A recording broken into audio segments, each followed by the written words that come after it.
안녕하세요. 이제 40 중반으로 딸아이 하나를 혼자 키우는 돌싱녀예요. 사연글을 쓰는 이 순간에도 이혼을 했다는 것이 실감나지가 않네요. 3년이라는 짧지 않은 시간 동안 시댁 어른을 모시면서 남편과 시모에게 무슨 일을 당했는지 이야기하고자 해요. 들으시면서 같이 시원하게 욕 한번 해주실래요? 저는 참으로 복이 없는 사람이었어요. 어린 시절 어머니는 바람이 나서 도망을 갔고 아버지 밑에서 커야 했고요. 아버지는 어린 딸을 키우기 위해 힘든 일을 마다하지 않으셨지만 어쩔 수 없이 아버지가 일을 하는 동안 저는 방치될 수밖에 없었죠. 그래서 그런지 다른 아이들보다는 조금 더 빨리 철이 들었던 것 같아요. 그리고 다른 또래 친구들보다 더 많이 참는 법을 알게 됐죠. 어떤 사람이 참고만 살고 싶겠어요.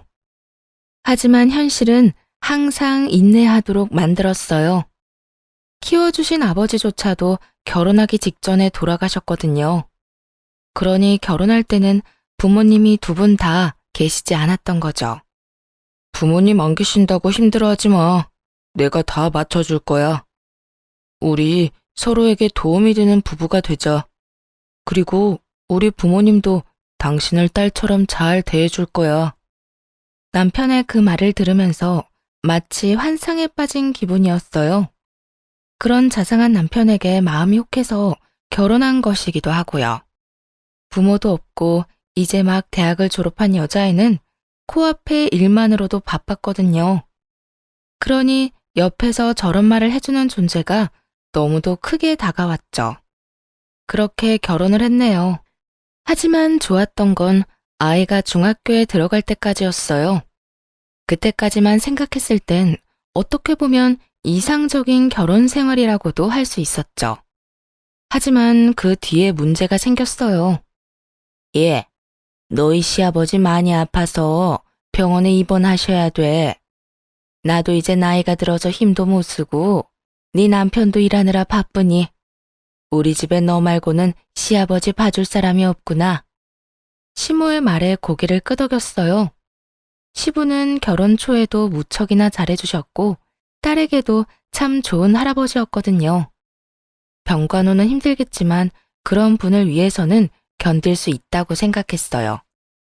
네, 어머님. 제가 틈틈이 시간 내서 아버님 간병하러 올게요. 그런 결정을 남편도 좋아해줬어요. 여보, 너무 고마워. 그래도 당신이 힘들면 안 해도 돼. 나 그런 거 시키려고 당신하고 결혼한 거 아니야. 알지? 시부 간병하는 거야 솔직히 그렇게 힘들다고 느껴본 적은 없어요. 전문적인 건 간호사가 다 해주고 병실마다 통합 간병이라고 해서 간병인들이 환자 몇 명을 묶어서 케어해 주었거든요. 그런 간병인 분들이 하기 곤란한 일이나 시간상 생략하는 일을 도와주면 되었죠. 그래서 정말로 간병인 노릇은 큰 힘이 들진 않았어요. 시부의 말벗 정도를 하고 맛있는 걸 사드리는 그런 시간이 다였죠. 간병이 힘들다고 느끼는 때가 있었는데 단 한 가지 이유 때문이었네요. 보호자분, 오늘 환자분 입원비 내셔야 해요. 이따가 원무과 내려가서 정산하시고 오시면 돼요. 오랫동안 입원한 환자의 경우 보름이나 주에 한 번씩 병원비를 정산하는 시스템이었는데 저한테는 시부의 병원비를 낼 정도의 돈이 없었어요. 시부의 병원비로 써야 할 돈은 시모가 가지고 있었고 보험금 또한 시모가 관리하는 시부의 통장으로 들어오고 있었거든요. 1, 2년 정도는 시모가 때에 맞춰 시부의 병원비를 잘 내주었어요. 그런데 3년째가 되는 해부터는 점점 병원비를 제때 내주지 않더라고요. 그래서 결국 전화를 하도록 만들었죠. 어머님, 아버님 병원비 내야 할 때가 돼서요. 간호사가 와서 이야기하는데 어머님이 병원으로 돈을 좀 붙여주시거나 직접 오셔서 계산해 주시면 될 것 같아요. 또 돈 얘기야? 예. 이쯤 되면 네가 알아서 돈 낼 생각은 안 하는 거니? 너도 자식이야. 며느리도 자식이라고. 자식된 도리로 그 정도 병원비도 못 내줘? 어머님, 죄송한데 저는 파트타임으로 일하는 중이라 돈이 그렇게 많이 없어요. 그리고 제 월급은 저희 생활비로 다 들어가고요. 어머님이 돈 안 주시면 아버님 쫓겨나셔야 되는데 그럼 시댁으로 모셔도 될까요?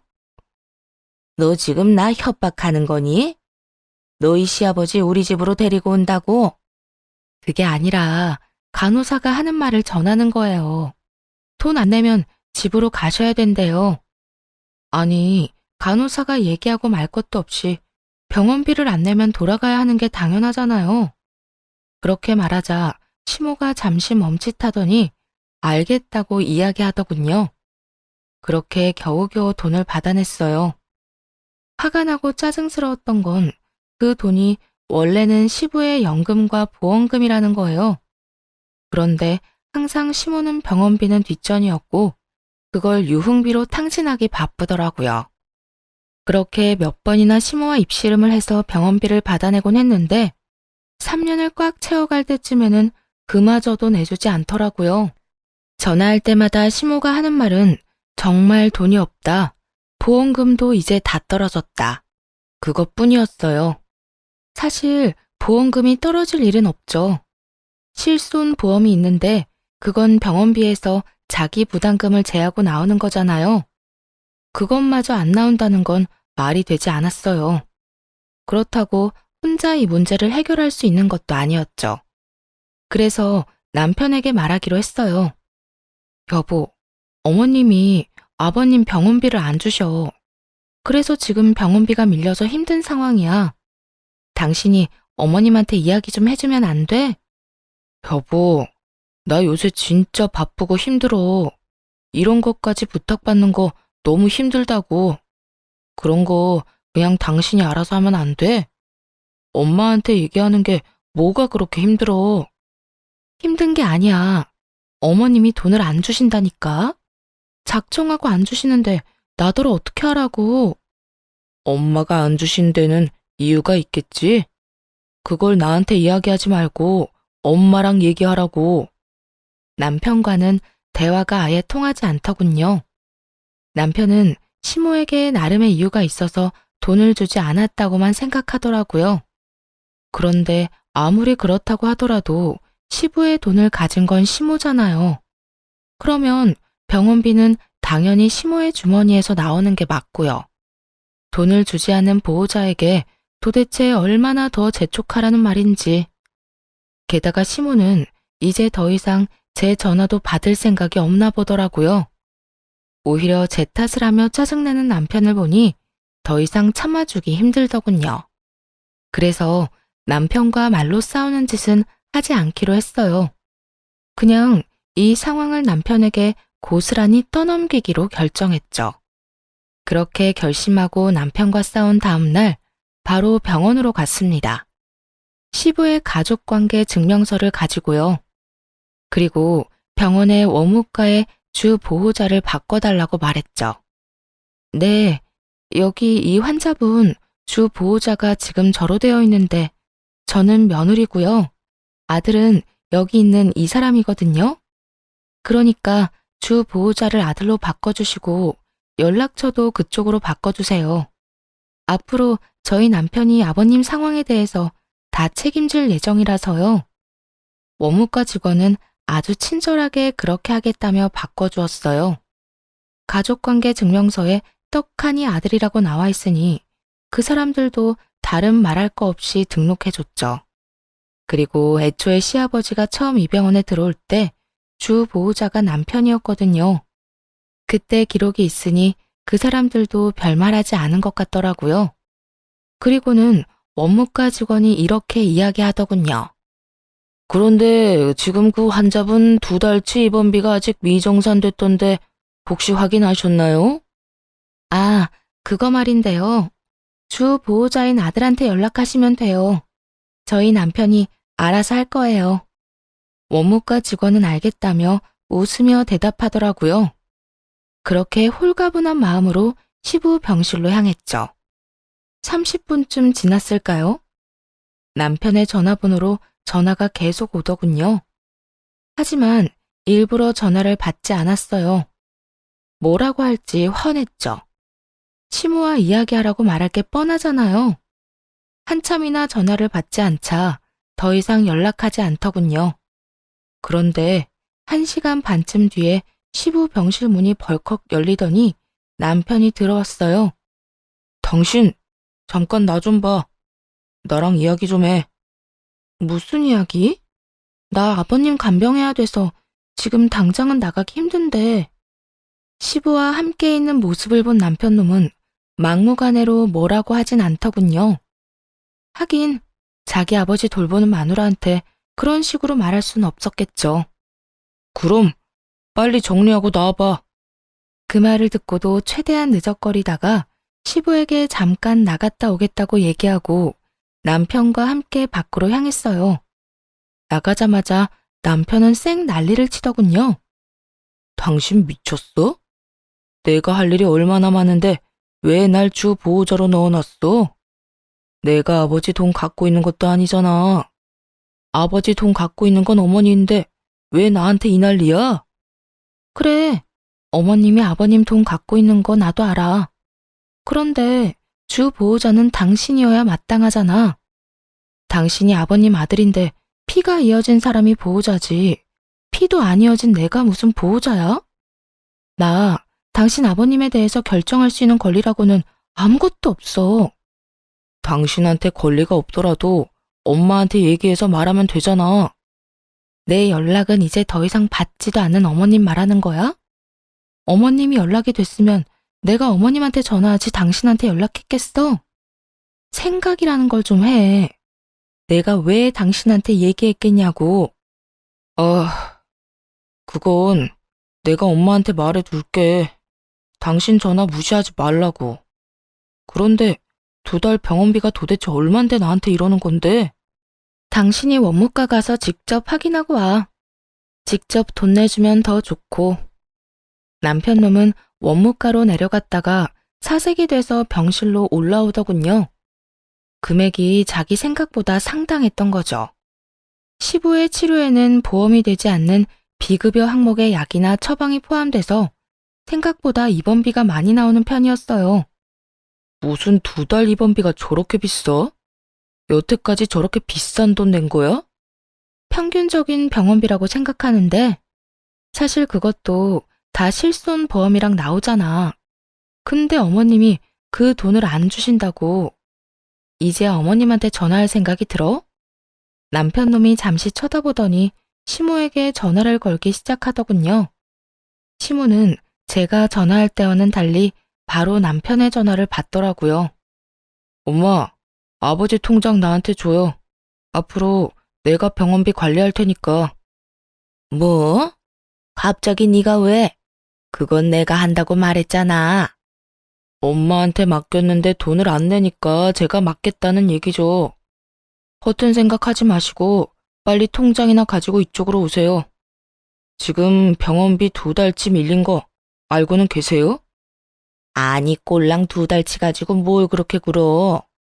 엄마는 이 통장 주고 나면 쓸 수 있는 통장도 없어. 어머니는 어머니 통장에 돈 받아 쓰시면 되잖아요. 연금 나오시는 것도 있을 거고요. 아버지 통장에 있는 돈은 아버지 병원비로 들어가야 되는 돈이에요. 시모는 남편의 말에도 통장을 가지고 올 생각을 하지 않더군요. 그때 눈치챘죠. 그 통장에는 더 이상 돈이 없을 거라는 걸요.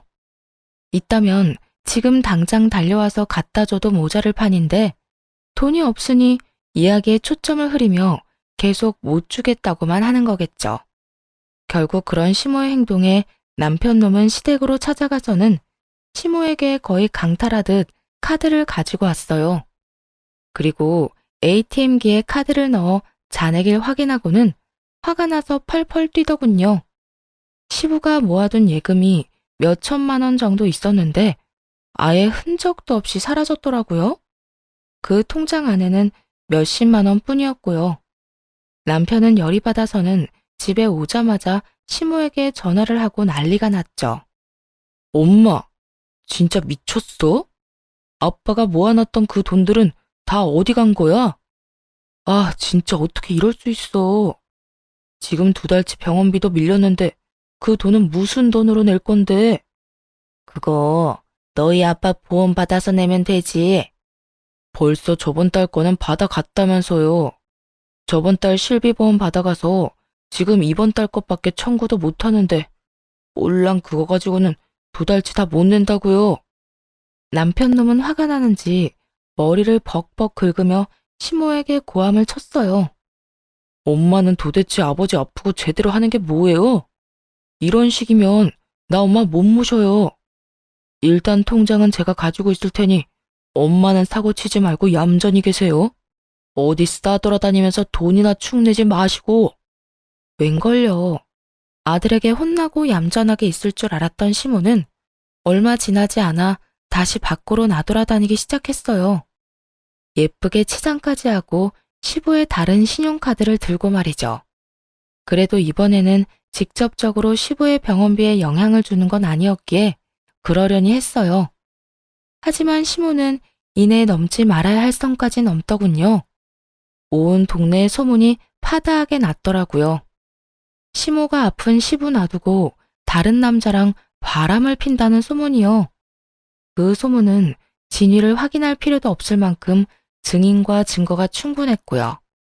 시부가 아픈 지 4년째 되던 해였는데 진실을 알고 나서도 시부에게는 차마 알리지 못하겠더군요. 하지만 그땐 몰랐죠. 정작 시부는 모든 것을 눈치채고 있었다는 걸요. 그런데 더 열받는 건 또 다른 이유가 있었어요. 시모가 저런 상황이면 남편이라도 자주 와서 시부에게 얼굴도 보여주고 말동무도 해주면 좋은데 남편마저도 시부 병문안을 안 오더군요. 죽어가는 처지에 아내와 아들이 오지 않아 서글픈 시부를 달래는 것은 언제나 저의 몫이었어요. 아버님, 다들 바쁜가 봐요. 저랑만 계시는 게 서운하신 건 아니시죠? 일부러 농담 삼아 그런 말을 건네곤 했죠. 이렇게 긴 시간 동안 시부의 수발을 들 수 있었던 건 결혼할 때 보여준 시부의 마음 때문이었어요. 결혼 당시 하나 남은 부모님마저 잃고는 집이 무척 어려웠거든요. 그때 도움을 준 사람이 시부였고요. 경제적인 도움도 그렇지만 시부는 정신적으로도 많은 지탱이 되어주셨죠. 그래서 솔직히 은혜를 갚는다는 생각으로 간병하는 마음이 컸네요. 간병하는 만큼 병이 낫는다면 좋겠지만 오히려 시부의 병은 더욱 나빠지기만 했어요. 그렇게 시간은 훌쩍 흘러 11월이 되었죠. 여보, 다음 주 금요일에 아버님 항암 치료 있는 거 알지? 그거 잊지 말고 당신이 다녀와줘. 갑자기 왜? 나 바빠. 당신이 여태껏 잘하다가 왜 갑자기? 남편 놈의 말에 벌써 상처받고 말았어요. 그날은 친정 아버지 기일이었거든요. 아무것도 없이 한 결혼이라 혹여나 안 좋은 소리라도 나올까봐 친정 아버지 제사도 제대로 못 지낸 지 벌써 10년이 넘었죠. 그렇다고는 해도 마누라 하나뿐인 가족 기일을 잊고 있었다는 게 서운하지 않을 리가 없잖아요. 절로 말투가 뾰족해지더라고요. 그날 아버지 기일이야. 납골당 다녀올 건데 같이 갈 거야? 기일이라고 말하자마자 남편 놈이 금세 입을 꾹 다물더군요. 하긴 입이 10개라도 할 말이 없었겠죠. 마누라한테 자기 아버지 챙기라고 하면 그것만큼 나쁜 놈도 없을 테니까요. 그날은 좀 바쁜데? 그러면 어머님한테 부탁이라도 하던지. 요즘 당신이랑 어머님, 아버님한테 자주 와보지도 않고 좀 너무하다는 생각 안 들어? 잘 좀 해. 아버님 잃고 나서 후회하지 말고. 다른 사람에게 들으면 불쾌한 말일 수도 있었겠지만 이미 가족을 모두 잃고 혼자가 된 제가 하는 말이라 그런지 그렇게 불쾌하게 느끼진 않더군요. 하지만 그렇다고 귀담아 듣는 눈치도 아니었어요. 그런 남편에게 시부 스케줄을 알려줬어요. 항암 치료 때문에 지금 있는 요양병원에는 퇴원 수속받고 아버님 암 치료하는 곳에 입원하셔야 해. 거기서 항암 치료 받고 다 끝나면 다시 요양병원에 입원 수속하고 시부를 집에서 모시지 않겠다고 한 시모 때문에 요양병원에 입원하신 거였는데 그 때문에 항암 치료를 받을 때마다 요양병원에서 퇴원수속을 밟아야 했죠. 항암 치료를 받는 병원이 다르다 보니 그 병원에 다시 입원 수속을 해야 했고요. 그렇게 치료를 받을 때마다 퇴원 수속이며 입원 수속을 몇 번씩 해야 하는 번거로운 상황이 된 거예요. 이래저래 복잡하고 귀찮은 상황이긴 했어요. 남편은 알겠다며 자기가 그날 바쁘면 시모를 부르겠다고 하더군요. 그렇게 오랜만에 바깥바람을 쐬며 납골당이 있는 외곽으로 향했죠. 납골당을 들러 조용히 시간을 보내고 있는데 갑작스레 전화가 울리더군요. 병원이었더라고요. 주 보호자를 남편으로 그 다음을 시모로 해놓은 이후로 저한테까지 전화가 오는 일은 최근 들어 굉장히 드문 일이었죠. 무슨 일이 생긴 건 아닌가 싶어 떨리는 마음으로 전화를 받았는데 그러더군요.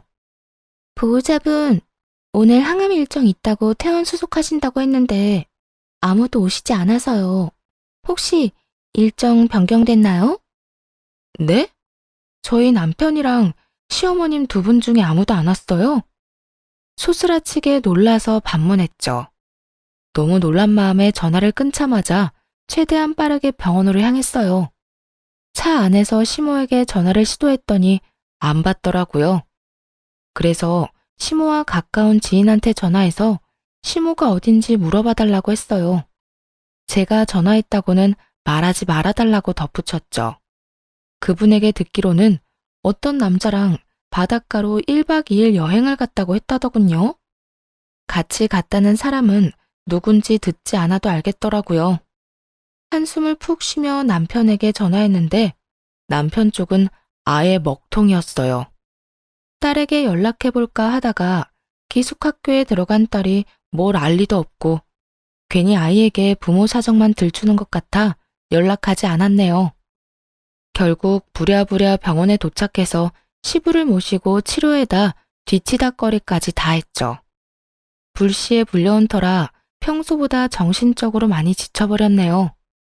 그렇게 간신히 집으로 돌아와 숨을 돌리는데 벨이 울리고는 등기를 하나 주고 가더군요. 법원에서 나온 등기였어요. 남편 앞으로였는데 혹시 큰 사건이라도 휘말린 건가 싶어 두근거렸죠. 그런데 열어봤더니 탄간남 위자료 소장이더군요.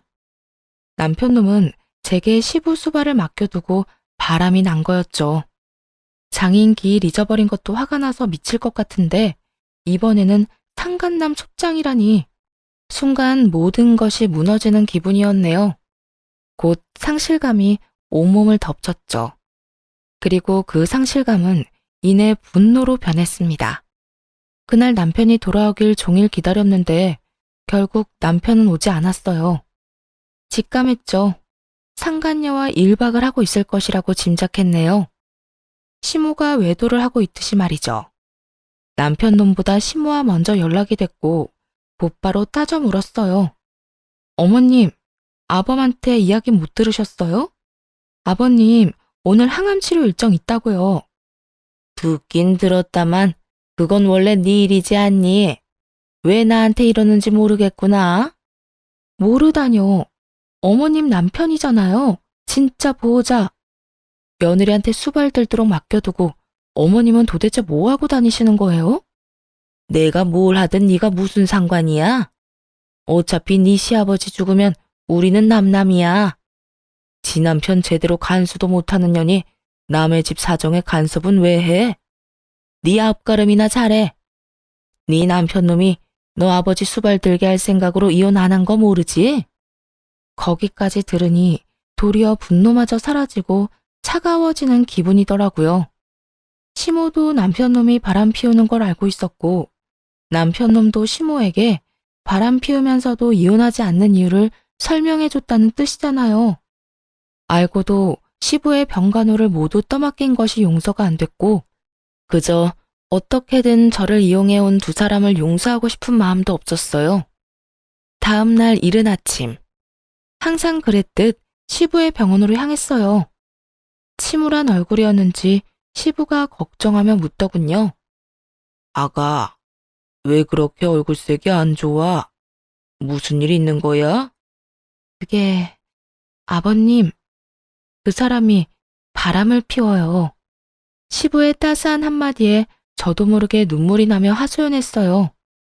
친정아버지 기일에 같이 가자고 했다가 거절당한 뒤로는 같이 가자고 말하지도 못했는데 억지로라도 데리고 다닐 걸 그랬나 봐요. 어떻게 그 인간이 저를 두고 바람을 피워요? 시부는 그저 하소연을 들어주기만 하셨죠. 아버님, 이혼이 하고 싶은데 저는 능력이 없어서 고등학교 들어간 딸 두고는 이혼 못할 것 같아요. 그런데 조만간 이혼하자는 통보는 받을 것 같고요. 어떻게 해야 할지 모르겠어요. 사실 시부에게 하소연하는 것도 웃겼죠. 팔은 안으로 굽는다는데 시부가 제 편을 들 리 없다고 생각했거든요. 그런데 시부에게 나온 말은 의외였죠. 걱정 말고 너 하고 싶은 대로 하거라. 사실 나도 이제 다 살았어. 마지막으로 너한테 선물 하나 주고 가고 싶구나. 가족들에게도 그렇고. 그렇게 말하며 시부가 등을 떠밀어 주시는 거예요. 그 말에 힘입어 그날 집에 돌아온 남편과 크게 싸웠죠. 당신, 어떻게 나한테 그럴 수가 있어? 4년간 시아버지 병수 밟던 나한테 이딴 상간남 위자료 소장을 줘? 왜 나한테만 뭐라고 해? 나 방치한 건 너도 마찬가지잖아. 내가 너를 방치했어? 딸 입시 준비에 아버님 병간호에 파트타임 일까지 하는 내가 너를 방치했다고?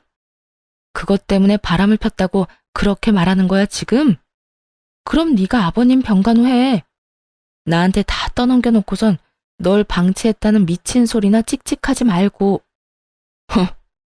나도 어차피 당신이랑 이혼할 생각이었어. 음침하고 자기관리 하나도 할 줄 모르는 여자를 누가 좋아해? 그래? 그럼 이혼해. 나도 상간녀한테 소장 보낼 거고 너랑 이혼할 거야. 너한테도 위자료에 재산 분할까지 싹 다 받을 테니까 각오하라고. 누가 이혼하자면 무서워할 줄 알아? 그렇지 않아도 내가 먼저 이혼하자고 할 거였어. 능력도 없는 너 따위가 감히 나한테 이혼을 요구해? 미친놈? 누가 보면 상당히 억울한 인간으로 보겠네. 아버님 간병은 마누라한테 맡기고 여자랑 바람나서 지 아버지 병원에 와보지도 않은 인간이 뻔뻔하기도 하지. 비웃으며 그렇게 말하자 남편놈은 한참 노려보더니 짐을 싸더군요. 그리고는 그날부로 집을 나갔어요. 상간녀와 같이 살러 간 모양이죠. 곧 이혼 전문 변호사를 찾아 남편과의 소송을 진행했습니다. 그리고 상간녀 위자료 소송도 함께 진행했고요. 소송은 치열했어요. 남편놈은 유책 배우자가 되고 싶지 않았던 건지 사회적 평판을 읽고 싶지 않았던 건지 정확히 이유는 모르겠지만 악착같이도 저를 유책 배우자로 만들려고 했거든요.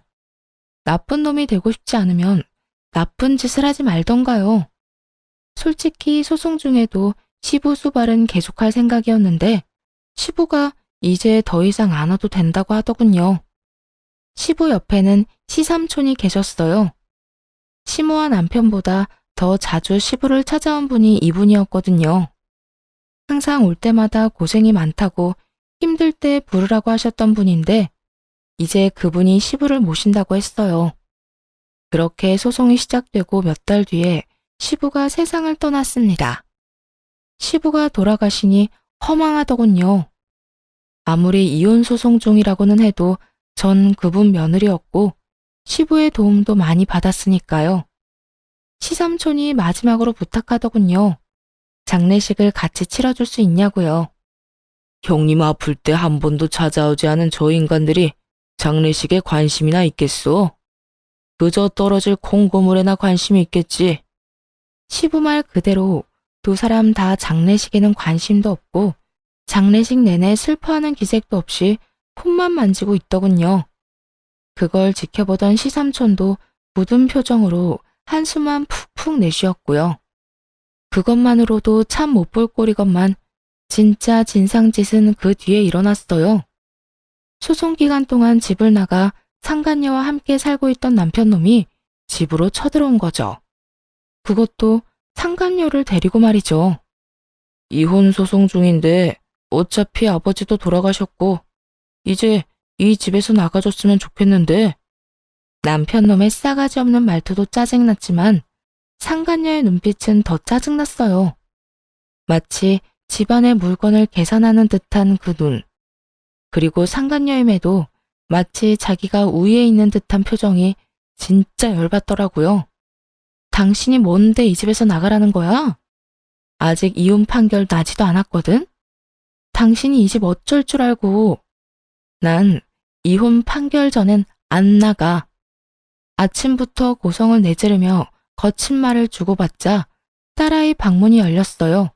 애가 나와서는 남편놈과 상간녀를 그대로 보고 말았죠. 원래라면 기숙학교에 다니고 있어야 하는데 방학이라 집에 와 있었거든요. 망할 남편놈은 딸아이를 신경 쓸 정신머리조차 없더군요. 하긴 이혼 소송 중에 상간녀가 애가 곧 어른이니 그냥 양육비 주고 애 엄마한테 주라고 했었거든요.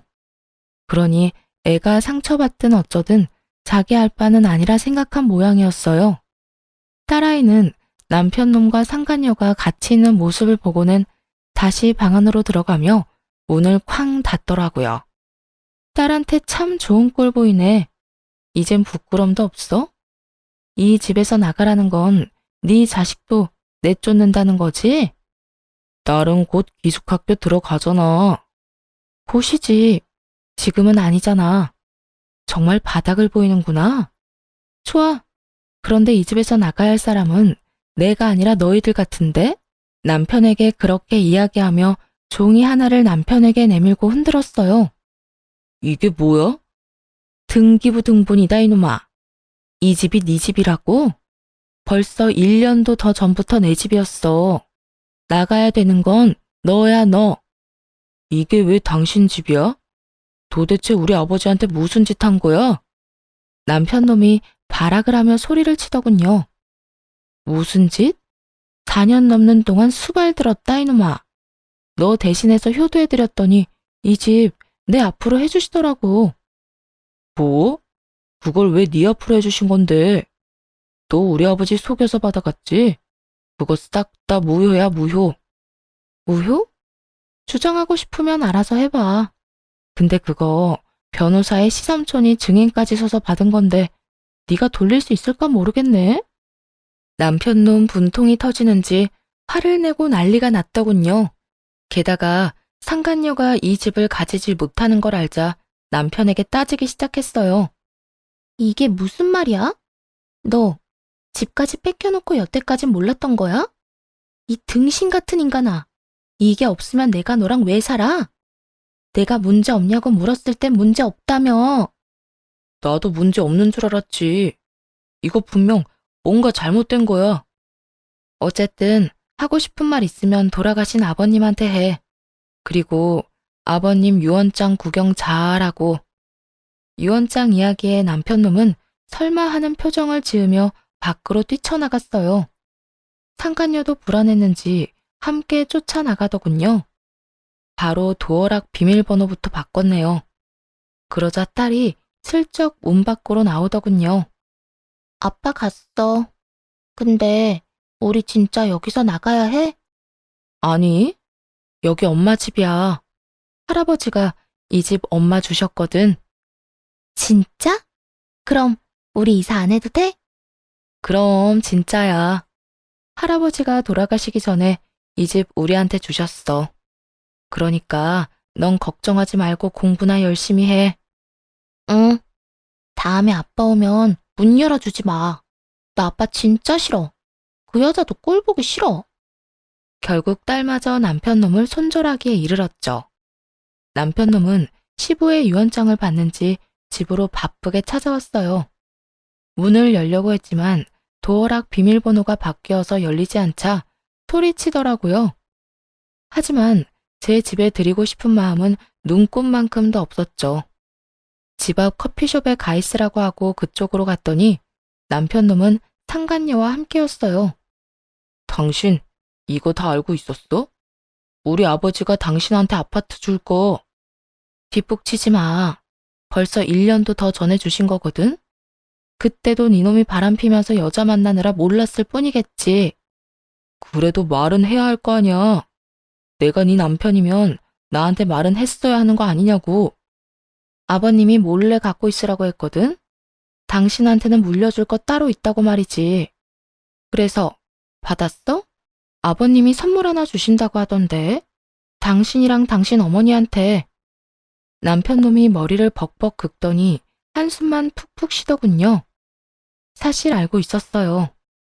시부와 시삼촌이 남편과 시모를 괘씸하게 생각하고는 둘에겐 한 푼도 남기지 않겠다고 이야기하신걸요. 하지만 그때 이미 남편과 이혼을 결심한 뒤였기 때문에 일부러 그 이야기를 남편에게 알려주지 않았죠. 시부가 제게 준 재산은 유류분 반환 청구도 안 되는 모양이었어요. 며느리는 가족이 아니기에 제3자로 들어가서 소유권이 이전된 지 1년이 지나면 그 재산은 돌려받지 못한다고 들었거든요. 게다가 시부가 그 재산은 며느리가 자신의 수발을 든 대가로 손녀와 함께 잘 살길 바라는 마음에 준 거라고 명시해놔서 건들기도 쉽지 않았죠. 왜 삼촌이 우리 아버지 집에 공동명의로 되어 있냐고. 그것도 당신 알고 있었어? 아버지가 삼촌한테 돈 빌리고 못 갚아서 공동명의로 해줬다는데, 아니, 왜 돈을 빌렸냐고. 그 얘기를 할 때 옆에 있었으니 알고 있었지만 모른 척했죠. 나야 모르지. 묻고 싶으면 삼촌한테 여쭤보지 그랬어. 그리고 세 사람이서 집 나누면 되는 거 아니야? 아, 그게 그렇게 쉬운 일이 아니라고. 지금 그 집 지분의 절반이 삼촌 거고 엄마랑 나는 나머지 절반에서 반씩 나눠야 하는데 그래봐야 나한테 돌아오는 돈이 1억도 안 된단 말이야. 남편이 걱정하는 건 그거였어요. 재산이 줄어들 거라고는 상상도 못한 거죠. 시부가 죽자마자 집에 쳐들어온 것도 이 집에서 상간녀랑 같이 살 생각 때문이었고요. 상간남 소장이 날라온 것을 보면 상간녀 쪽 남편도 두 사람 관계를 알고 이혼을 진행했다는 뜻이겠죠. 상황이 이렇게 됐으니까 일단 당신도 다른 데서 지낼 곳 좀 알아보고. 미쳤어? 내가 아무것도 없는 인간이랑 붙어먹게? 와, 네가 지금 집도 없으면서 나랑 계속 관계 유지할 수 있을 것 같아? 너 따위가? 나랑? 내가 왜 너 같은 중년 남자랑 만나줬는데? 상간녀가 순간 남편 놈에게 버럭하더군요. 그게 무슨 소리야? 너 나 사랑한다며. 이혼까지 해놓고 지금 와서 무슨. 그거야. 네가 집이 있을 때 이야기고. 집도 없는 거지 신세에 지금 나 같은 젊은 여자를 만나는 건 욕심이 지나친 거지. 너 때문에 불륜녀 딱지 붙었는데 이제 어떡할 거야? 이야기를 듣는데 재밌더라고요. 남편에게 집이 없다는 이야기를 듣자마자 태도를 싹 바꿔 소리 지르는 상간녀를 보는 건 정말 꿀맛 같았어요. 이 인간들끼리 분열하고 싸우는 모습이 그저 웃기고 통쾌하기까지 했죠. 야, 지금 너만 문제인 줄 알아? 이 집 못 팔아서 돈 한 푼 없으면 당장 네 남편이 건 소송 위자료도 못 준다고. 그것도 네가 줄 건 아니었잖아. 그거야. 당연히 네가 내야 하는 거지. 나랑 바람 피면서 그 정도도 생각 못했어? 너 나한테 나랑 위자료 갚아주기란 거 잊지 마. 그거 안 내주면 내가 목숨 걸고 너 회사에서 끌어내릴 테니까. 상간녀는 돈 없는 남편 놈에게 상간녀 소송 위자료를 받을 수 있을까 걱정하고 있더라고요. 서로를 탓하는 두 사람을 보니 너무 기분이 좋았어요. 그리고 이 상황에 마침표를 찍듯 바로 다음날 이혼 판결이 났죠. 솔직히 이혼 판결을 받자마자 속이 다 시원했어요. 그 진절머리 나는 인간들과 더 이상 상종하지 않아도 된다고 생각하니 어찌나 편하던지. 그런데 시모와 전 남편의 상황은 저와는 반대로 흘러갔죠. 시모가 드디어 자신이 살고 있던 집이 시삼촌과 공동명의가 됐다는 걸 알게 된 거예요. 시모는 시부가 죽자마자 집을 팔 생각이었던 것 같아요. 하지만 시삼촌의 아들까지 이 작은 집의 지분 다툼을 하고 있으니 팔아봐야 돈도 얼마 안 되는 거죠. 세 사람이 상황을 정리해야 했는데 시삼촌이 부르시더라고요. 이 집을 공동명의로 돌릴 때 제가 함께 있었으니 증인을 서달라고 말이죠. 그렇게 갔더니 시삼촌이 진상이라고 할 만한 난동을 부리고 있었어요. 그걸 보고 속으로 슬쩍 웃었죠. 그건 이미 예정된 진상짓이었거든요. 아니, 나는 이 집 절대 안 팔 거라니까요. 형수, 내가 왜 이 집을 팔아야 하는데요? 이게 나중에 얼마가 될 줄 알고. 아니, 도련님, 이거 올라봐야 얼마 오르지도 않아요. 그러면 팔 생각 없으면 제가 여기서 살아도 되나요? 사는 건 상관없죠. 대신 돈을 주고 나머지 지분을 사가든지 아니면 제 지분만큼은 월세를 내든지 합시다. 솔직히 저도 땅 파서 장사하는 것도 아니잖아요. 돈 빌려줬는데 돈도 못 받고 이 집으로 받은 거니까 손해는 저도 보고 있는 거라고요. 시부가 세상을 떠나시기 전에 시삼촌에게 부탁한 일이었어요. 아픈 아버지 남편을 찾아오지도 않는 괘씸한 인간들에게 진상짓 좀 해달라고요. 시삼촌 연기가 아주 대단하더군요. 두 사람이 쩔쩔매는 꼴이 너무 재밌었네요. 아니, 무슨 월세를 내래요. 나 원래 여기서 살던 사람이에요. 알죠. 제가 잘 알죠. 그런데 형님이 저한테 돈 빌려갔다가 안 갚은 것도 사실이잖아요. 그럼 형수가 형님이 빌린 돈 갚아주고 편하게 사시던가. 잠깐만요. 엄마, 이 집 지분 중에 제 지분도 있어요. 엄마가 들어가서 살 거면 저도 같이 들어가 살게요. 이혼하고 저 지금 갈 곳도 없어서 숙박업소 전전하고 있거든요. 그건 네 사정이지. 여기서 살 거면 월세 내든지 삼촌한테 돈 갚든지 둘 중 하나는 해야 해. 네가 돈 만들어낼 거야? 결론이 나지 않고 평행선을 달리던 세 사람의 대화는 시삼촌에 의해 끝났어요. 그러면 제가 돈을 두 사람에게 나눠줄 테니까 그 돈을 받고 이 집 지분 저한테 주세요. 그러면 저는 집 안 팔아도 되고 두 사람은 돈 생기고 됐죠? 그러면서 시삼촌이 제시한 건 공시지가로 계산한 시모와 전남편 지분이었죠. 너무 적다며 난리치는 두 사람에게 시삼촌은 이게 싫으면 시부가 빌려간 돈을 모조리 갚으라고 했고요. 둘이서 1억을 만드는 건 못하겠다 싶었나 봐요. 돈을 덜 받더라도 시삼촌에게 그 집의 소유권을 넘기고 지분에 따른 돈을 받는 것에 만족하기로 한 거죠. 그렇게 전남편과 시모는 각각 7천만 원 정도의 돈을 받아갔네요. 그렇지만 그 돈이 시모에게는 또 다른 시련의 시작이었어요.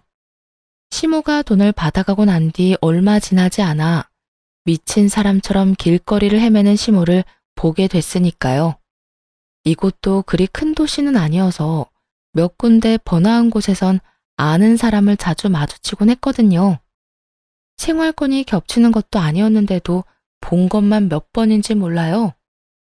시모가 귀신 같은 몰골로 돌아다니는 걸 보고 도대체 왜 저러는지 궁금해 알아보고는 진짜 폭소를 터뜨렸네요. 시부가 살아있을 때부터 외도를 저지르던 상대는 시모가 7천만 원밖에 받지 못했다고 하니 위로하면서 그랬나 봐요. 일단 그 시삼촌에게 돈을 받으면 자기한테 맡기라고 말이죠. 자기 명의 전셋집이 있는데 그 전세금을 올려달라고 할 테니까 그 돈을 보태서 같이 살자고 꼬셨던 모양이에요. 시모는 거기에 또 좋아라 하며 홀랑 넘어가서는 시삼촌에게 받은 7천만 원을 다 건넸다고 해요. 그렇게 이삿짐을 다 챙겨서 그 외도남이 말한 집으로 갔는데 이미 그 돈을 들고 날라버리고 그 집에는 다른 사람이 살고 있었다고 하더라고요. 그러니까 시모는 시부 유산으로 받은 7천만 원도 날리고 외도남도 잃은 거죠. 그래서 정신 나간 사람처럼 이 동네 저 동네 돌아다니며 그 외도남을 찾고 있었던 거고요. 그런데 생각외로 빨리 찾았다고 하긴 하더라고요. 같이 마트에서 일하던 캐셔 이모로부터 들은 이야기네요. 어머 세댁, 그 이야기 들었어? 세댁 괴롭히면서 남자나 만나고 돌아다니던 자기 전 시어머니. 얼마 전에 이 앞에서 아주 난리 났었어. 무슨 일 있었어요? 무슨 일이 있고 말고. 세상에 사기당했다면서 외도남 찾고 다니더니 마트에서 딱 마주쳤지 뭐야. 세댁 시어머니가 돈 다 어쨌냐고 따지니까 남자가 이미 다 쓰고 없다고. 이제 와서 그 돈 왜 찾냐면서 오히려 당당하더라. 참, 자기랑 똑같은 인간하고 만나서는 결국 신세 망친 전 시모 소식을 들으며 피식 웃음이 나더군요. 그 외도남, 세댁 시어머니보다는 좀 많이 어려 보이던데 말은 아주 매섭게 하더라고. 뭐라고 했더라? 늙은 할망구 돈 좀 있어 보여서 만나줬는데 쥐뿔도 없는 맹탕이었다고 비꼬면서 그 돈 젊은 남자 데리고 논 위자료라고 생각하라고 쏘아붙이더라고. 막 그렇게 이야기하는데 둘이서 멱살을 잡고 아주 난리가 났었어. 시부 죽고 나면 남남이라며 막말하던 시모가 결국 상간남에게 버림받은 걸 보니 어찌나 속이 후련하던지요. 이제 미련이라고는 눈꼽만큼도 없이 다 사그라들었죠. 그렇게 며칠 지나고 집으로 전 남편 놈이 찾아왔어요. 애를 보러 왔다는 핑계로 찾아와서는 애한테 개소리를 짓거리더군요. 딸도 엄마랑 아빠랑 이혼한 거 참 힘들지? 예민한 시기에 엄마 아빠가 너 힘들게 해서 미안해. 그래서 말인데 엄마랑 아빠랑 다시 잘 만날 수 있도록 우리 딸이 도와주면 안 될까? 이딴 소리나 하는 걸 보니 아직도 정신을 못 차렸다 싶었어요. 아빠, 미안한데 아빠가 화장 떡칠한 젊은 아줌마 데려와서 우리더러 나가라고 했을 때 나는 아빠한테 정 다 떨어졌어. 솔직하게 말하면 더럽고 불쾌해. 아빠가 다른 여자 만나는 거 내 눈으로 직접 봤고 난 아빠랑 같이 살고 싶은 마음 전혀 없어. 결국 딸의 혹독한 소리에 전 남편 놈은 대화를 더 이상 이어가지 못했고 곧 타깃을 바꿨는지 저에게 치근거리기 시작했어요. 여보, 내가 정말로 잘못했어. 딸한테도 100번, 1000번 내가 잘못했고 나 정말 당신이 얼마나 소중한 존재인지 알게 됐어. 그 미친 여자가 날 어떤 꼴로 만들었는지 당신도 알면 진짜 놀라 기절할지도 몰라. 나 좀 받아주면 안 될까? 네가 정말로 잘못한 걸 알면 내 앞에 그 면상 들이밀지는 말아야지. 우리 딸 앞에 나타나지도 말았어야지. 무슨 똥배짱으로 여기 와서 그딴 개 같은 소리를 짓거려? 어머님이랑 돈 모아서 전세라도 살든가. 엄마는 내 인생에 도움이 안 돼. 사기꾼한테 걸려가지고 돈 다 날리고. 게다가 은근슬쩍 내가 살고 있는 월세방에 끼어들어 오려고 얼마나 난린지. 사돈난말하고 있네. 상간녀랑 헤어진 거 내가 모를 줄 알아? 게다가 너 상간남 위자료도 내야 하고 이혼 위자료도 내야 하잖아. 너야말로 다 날려놓고는. 그러고도 그년이랑 죽고 못 살아서 나랑 헤어지고 둘이 살 생각이었잖아. 그 여자, 그건 진짜 정신 나간 여자야. 내가 돈이 없는 것도 아니고 집이 없기로서니 그 생난리를 치더라니까. 상간녀 위자료 비용 안 내준다고 회사에 소문을 다 냈더라고. 그것도 나를 천하의 몹쓸 인간으로 만들고 자기는 완전 사기당한 여자처럼 만들어서. 상간녀도 대단하더군요. 남편이 별로 가진 게 없다는 걸 알게 되자 바로 손절하고 자기한테 유리하도록 상황을 만들어서 내친 모양이었어요. 물귀신 작전으로 전 남편 놈을 나락으로 가게 만든 것이었죠. 전 남편 놈이 잃은 게 사랑과 돈, 가족만이 아니었더라고요. 그 상간녀 때문에 직장까지 잃었다는 말을 듣고 참 쯧쯧하는 혀차는 소리가 절로 나오더군요. 두 사람 다 자기가 뿌린 씨앗, 자기가 거둔 거였죠. 딸은 아빠와 만나고 싶지도 않다고 하더군요. 하긴 엄마가 바람피운 아빠에게 어떤 취급을 받는지 본 아이가 아빠를 좋아할 리는 없겠지만요. 이래저래 많은 걸 잃은 전 남편과 시무를 보며 깨달은 게 있어요. 자기가 한 일은 다 자기에게 되돌아온다는 그 당연한 진리 말이에요. 요즘에는 홀가분한 마음으로 기분 좋게 하루하루를 보내고 있네요. 글 읽는 여러분들도 즐겁게 하루를 보내시길 바래요. 읽어주셔서 감사합니다.